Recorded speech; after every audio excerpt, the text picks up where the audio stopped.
Hello friends, welcome to Dungeons & Dragonfly, where I adapt various characters for use in D&D. I'm Dragonfly9078, and today I'll be building Dr. Harleen Quinzel, better known as Harley Quinn. For a bit of background, Dr. Quinzel was once a brilliant young psychiatrist until she started working at Arkham Asylum and met the Joker. She quickly gained his confidence, and he told her his tragic backstory. They fell in love, she became Harley Quinn, his partner in crime, and together they terrorized Gotham. Except that's not what happened. The Joker manipulated her with fake stories, then twisted her mind with gaslighting, abuse, and toxic chemicals, seeing her as nothing more than an expendable sidekick.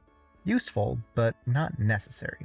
Eventually, though, Harley managed to see through him and break away, forging her own identity and even finding new love. So what do we want from this build? Well, as a licensed psychiatrist, we'll need to have gone to medical school, and we'll especially need to be able to read and understand people. Harley's also exceptionally acrobatic, having been trained as a gymnast from a young age. And finally, even though she has little to no formal combat training, she can hold her own in a fight, even with the likes of Batman and Robin, though Robin is like 12, so that's not that impressive. Looking over at ability scores, I'll be using the standard point array. If you'd like to roll for stats, that's fine, just make sure that your dexterity, wisdom, and charisma are high enough to multiclass. Starting off by dumping strength and making dexterity 15, Harley's an acrobatic fighter, and we can always find a particularly big goon if we need something lifted. Constitution is 10, she can take a hit, but Harley is still only slightly more durable than a normal person, and this is the DC universe. We'll make intelligence a 14 to reflect our years of study, and wisdom 13. Harley can be brash and childish, but she's also great at understanding her patients. All the understanding in the world doesn't actually help unless she can get through to them, though, so we'll make our charisma 12. Harley's a normal human who got dunked in chemicals, so we'll make her a variant human. Bump dexterity and charisma for better gymnastics and communication methods, and pick up proficiency in medicine. For our feat, we'll take mobile, increasing our speed by 10 feet, letting us use our acrobatic skills to ignore difficult terrain when we dash, and stopping other creatures from making opportunity attacks against us if we've attacked them in the same turn. Harley makes a fantastic Rakdos cultist, with her red-black color scheme, her fanatical devotion to the Joker, and her general murder clown aesthetic. We get proficiency with acrobatics and performance, but we'll get performance for free later on, so switch that out for intimidation to go with our fearsome reputation, which means that due to our infamy, we're more likely to get away with minor crimes, and normal people are less likely to report us to the authorities. Harley is the first of Batman's rogues that we're doing on this channel, so I am contractually obligated to make her a rogue. I'm not saying that any others that I happen to do will be rogues, but the first one has to be. Rogues get 4 skills from the rogue list, like athletics, insight, persuasion, and deception, and thanks to expertise we can use double our proficiency bonus for athletics and insight. We also get sneak attack, letting us deal extra damage with our finesse and ranged weapons as long as we have advantage on the attack roll, or have an ally within 5 feet of the attack target. The extra damage starts at 1d6 and increases every other rogue level. Second level rogues get cunning action, letting us dash, disengage, or hide as a bonus action, which is always fun to pair with mobile. And at third level, we'll become an inquisitive rogue, developing both an eye for detail and an ear for deceit. Our eye for detail lets us use our bonus action to look for clues or spot a hidden creature with investigation or perception. And our ear for deceit means we can't roll lower than an 8 on any insight check we make to tell if a creature's lying. Now, obviously we work best with our crew at our side, but if we need to fight alone, we can use our psychology training to give us an edge with insightful fighting. As a bonus action, we can make an insight check against a target's deception. If we succeed, we can use our sneak attack against that target, even if we don't have advantage on the attack, though not if we have disadvantage. This effect lasts for a minute, or until we use it on another target. Harley has survived some pretty nasty chemicals, and her girlfriend is literally poisonous, so we'll take the Resilient feat for +1 Constitution and proficiency with Constitution saves. We'll also pick up Uncanny Dodge at 5th level to halve the damage of an attack that hits us as a reaction. 6th level rogues get to pick 2 more expertises, I would say medicine and acrobatics. Then we'll make use of that acrobatic skill with evasion, so we take no damage from passing a dex save and half damage from failing, instead of half damage from passing and full damage from failing. Both the Bat family and the other rogues tend to use explosives of some kind or another, so being able to dodge out of the way is invaluable. We get another feat at 8th level. Skill Expert rounds off Wisdom to 14, gives us proficiency in animal handling so we can give Bud and Lou all of our love, and lets us pick another expertise. Hyenas are scary, so go with Intimidation. 9th level Inquisitives get a Steady Eye, giving us advantage on any perception or investigation checks we make in a turn where we don't move more than half our speed. and we'll use our last rogue ability score improvement to bump our intelligence to 16 so those investigation checks are better. Now, Harley has used guns in the past, but she's really more known for getting up close and personal, typically with baseball bats and giant novelty mallets, that sort of thing. So we'll jump over to Monk to get some martial arts skills, letting us use our dexterity for the attack and damage rolls of our unarmed strikes and monk weapons, which are short swords and any simple melee weapons that lack the two-handed or heavy properties. Our mallet doesn't really qualify, but I'll call the baseball bat a quarterstaff since we can choose to use it with either one or both hands. We can also replace the damage of our unarmed strikes and monk weapons with our martial arts die, which is currently a d4, but will grow as we level up. And if we take the attack action, we can make an unarmed strike as a bonus action afterward. We'll also get unarmored defense to make our AC 10 plus our dexterity plus our wisdom. The most covering thing Harley wears is a spandex bodysuit, so we definitely need to learn to dodge. That lack of armor does lend itself well to our mobility though, increasing our speed by an additional 10 feet while we aren't wearing armor. We'll also pick up our giant mallet with dedicated weapon, letting us pick a specific weapon to count as a monk weapon when we finish a rest. The weapon can be simple or martial, but we do have to already be proficient with it, and it can't have the heavy or special properties. The best option available to us for the mallet is the Great Club, which is actually worse than the baseball bat since it's two-handed only. It's probably best to just stick to the baseball bat, but it really just wouldn't have felt right to build Harley without including the mallet. Second level monks also get Key, a pool of points that refills on any rest that they can use to do cool things.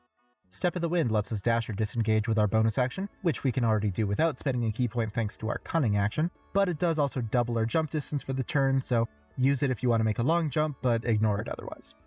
Flurry of Blows lets us make 2 unarmed strikes after taking the attack action, and Patient Defense lets us dodge as a bonus action. We can put our baseball bat to good use with Deflect Missiles, reducing the damage from a ranged attack that hits us by 1d10 plus our monk level plus our dexterity modifier as a reaction. If that reduces the damage to 0, we can use a key point to swat it back at an enemy as a monk weapon. And we'll pick up the Way of the Drunken Master in case we need to fight after a night of partying. We get proficiency with Performance and Brewer's Supplies, and learn the Drunken Technique. Whenever we use our Flurry of Blows, we also automatically disengage, and our speed increases by 10 feet for the rest of the turn. 4th level monks get Slow Fall, letting us reduce any falling damage we take by 5 times our monk level, in case we get dropped off of one of Gotham's many skyscrapers, as well as another ability score improvement to bump our intelligence to 18. At 5th level, our martial arts die bumps up to a d6, and we get extra attack to make 2 attacks instead of 1 with the attack action. Though do remember that our sneak attack damage can only be applied once per turn, regardless of how many attacks we get. We can also spend a key point to make our attack a Stunning Strike, forcing the creature we hit to make a Constitution save or be stunned for a turn as we bash them over the head with a baseball bat. 6th level Drunken Masters can leap to their feet, so we can stand up from being prone with only 5 feet of movement rather than half our movement, and if we're fighting multiple enemies, we can redirect attacks with our reaction. Whenever a creature misses us in melee, we can spend a key point to make that attack hit another creature within 5 feet of the attacker. Our unarmed strikes also count as magical thanks to our key, and our unarmored movement bonus increases to 15 feet. To really lean into the clown theme, we'll finish off with a couple levels of Bard. Multiclassing into Bard gives us proficiency in History, as well as Bardic Inspiration, a pool of d6s that refills on a long rest, that we can hand out to our friends with our bonus action to increase their attack rolls, ability checks, and saving throws. For cantrips, it's the current year, and like most people, Harley has a cell phone, so we'll pick up Light for a flashlight app, and Message to send off quick text. Featherfall is a better slow fall for when we fall from especially high places. Disguise Self will help cover up Harley's distinctive appearance if we need to sneak into somewhere. Comprehend Languages helps if we need to team up with KG Beast, and they say laughter is the best medicine, except for maybe penicillin, so we'll pick up Cure Wounds as well. 2nd level bards get Song of Rest, letting us and our crew heal an extra d6 during short rests, and Jack of All Trades gives us a wide patchwork of knowledge for all situations, adding half our proficiency bonus to any ability checks we make that don't already use our proficiency bonus. We'll also grab Bane to summon a hulking masked wrestler to... What? That's not what it does? Oh, it's a different Bane? Well, that's disappointing. Okay, so Bane has nothing to do with the character Bane, and in fact reduces the attack rolls and saving throws of 3 creatures who fail a charisma save by a d4 for up to a minute. It's still good, but that is a little disappointing. 3rd level gets us 2 more expertises. We'll round off our social skills with Persuasion and Deception. Then to become the ultimate clown, we'll join the College of Satire. We get proficiency with Thieves' Tools, Sleight of Hand, and another skill, but we already have Thieves' Tools from Rogue, so we can switch that out for a 3rd skill. giving us sleight of hand, nature, and investigation. And because we need more ways to dash and disengage, we learn to tumble with our bonus action. When we do, we automatically dash and disengage, and for the rest of the turn we get a climbing speed equal to our walking speed, and we take half damage from falling, which does stack with our slow fall, meaning we need to fall more than 60 feet before we take any damage. We can put our mediation skills to use with Calm Emotions, which lets us suppress effects of charming or frightening in a group of people, or make them not hostile if they are hostile. Our capstone is the 4th level of Bard for one last ability score improvement to round off our Constitution and our Charisma. We also learn Vicious Mockery to deal up to 4d4 psychic damage to a creature who fails a Wisdom save, and give them disadvantage on their next attack roll, as well as Crown of Madness to do the opposite of Calm Emotions, riling up a creature who fails a Wisdom save. The creature is charmed for up to a minute, and has to spend its action attacking an adjacent creature of our choice every turn. We have to use our own action to maintain the spell every turn, and they do get to repeat their Wisdom save on their turn to end the effect. Now that the build is complete, the question becomes, how good is it? Well, we're really good at doing things in general, with proficiency in 13 out of the 18 skills, more than half of which are actually expertises, and Jack of all trades to fill in the handful of gaps in our skill base. We're also very mobile, with 55 feet of movement, multiple ways to dash with our bonus action, a climbing speed, and the ability to ignore difficult terrain, opportunity attacks, and falling damage. We might not be keeping up with the Flash, but we can at least keep up with Batman. And we're definitely a better boss than the Joker, with Bardic Inspiration and support magic to heal our crew and hinder our enemies. On the other hand, investing in intelligence fits the character of Harley, but it doesn't actually do much for us mechanically beyond better skill bonuses. Since we're a monk and a bard, we'd really be better off focusing on wisdom or charisma. We also have a lot of redundant abilities, with 3 different ways to dash or disengage with our bonus action, which also overlaps with our mobile feat, as well as 3 different ways to reduce falling damage. And finally, we aren't great at dealing damage. We have no magic damage except for our unarmed strikes and Vicious Mockery, and our sneak attack is dependent on your DM, since even though we can use our dexterity for our monk weapons and unarmed strikes, that doesn't give them the finesse property, so according to the rules, they don't qualify for sneak attack. They really should. I think it's a bad ruling, and if I'm your DM, you're welcome to do it, but that is the way it is. But hey, Harley's all about breaking the rules, so go nuts. Flip around the battlefield, psychoanalyze your friends and enemies alike, and just have fun with it. That's the way to put on a performance you can take real pride in.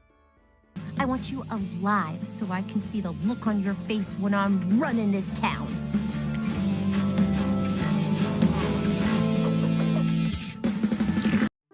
I hope you enjoyed the build. If you have any feedback or suggestions for characters you'd like to see me build, please leave them in the comments below.